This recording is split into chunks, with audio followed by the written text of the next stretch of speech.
faut dire qu'en réalité, la question de la désinformation et même des mauvaises perceptions qu'on peut avoir sur un pays peut avoir un impact très important sur son économie.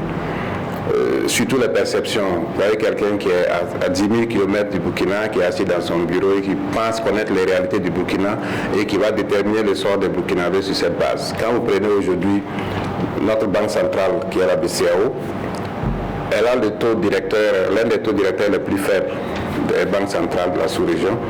Mais quand on va sur le marché, nos taux d'intérêt sont les taux les plus élevés. Qu'est-ce qui explique ça? C'est simplement la prime de risque.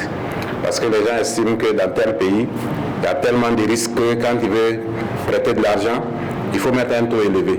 Parce que plus le risque est élevé, plus le taux doit être élevé.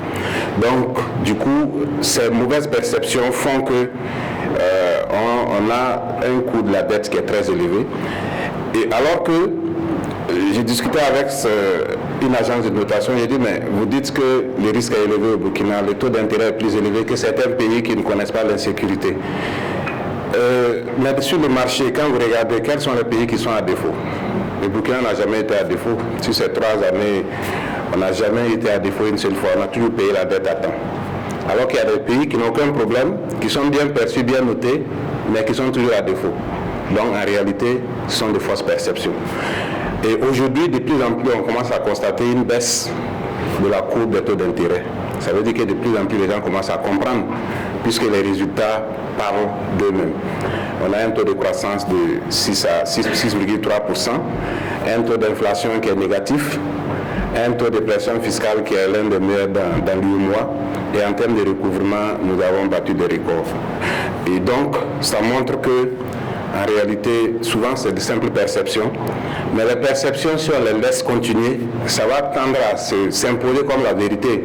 Voilà pourquoi les diplomates doivent effectivement être à l'offensive pour aussi donner la bonne information, parce que les narratifs qui consistent à toujours considérer que parce que le pays est en guerre, rien ne va, les gens c'est la famine, etc., ce n'est pas ça la réalité. On ne dit même pas de donner forcément une image réduisante, disons juste la vérité. Et c'est ce que j'aime dire aux partenaires.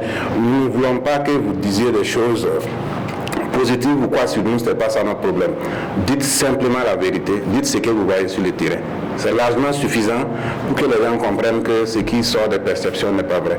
Et je pense que les diplomates ont un très grand rôle à jouer et nous pensons que véritablement on est sur la bonne voie et que tout le monde pourra jouer son rôle, parce qu'en fin de compte, la diplomatie ouvre toujours des portes, la défense va toujours protéger la nation, et c'est l'économie qui va financer la souveraineté et rendre l'État encore plus fort.